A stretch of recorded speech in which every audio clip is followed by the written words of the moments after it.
How to fix Roblox Error Code 262. So I'm gonna show you two things that you can try if you get this error. So first we want to find the Roblox player, right click on it and then select properties.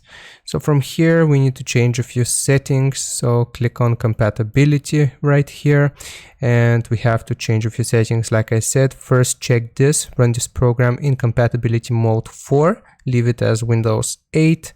Then the next setting that we need to select is this one, disable full screen optimizations. And the last one is this one, run this program as an administrator. So check these three options right here and click on apply and OK. Now, if that doesn't work for you either, the next thing we can try is opening up our computer search and searching for settings. And you should get this app settings.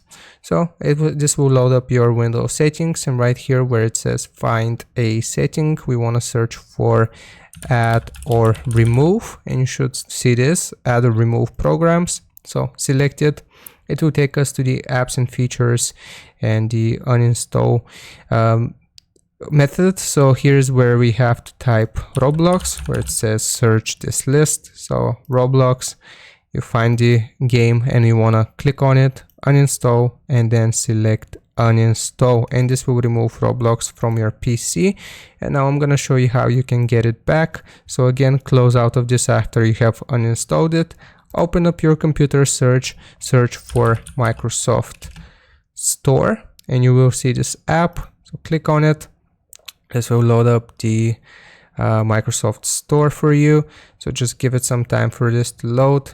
Okay, and right here we want to search for Roblox. As you can see, I have already searched for it, and you should see the game right here, Roblox free. You want to click on it and then you have to click on get, and this will download Roblox on your computer. So I hope this was helpful. Don't forget to like and sub, and I'll see you next time.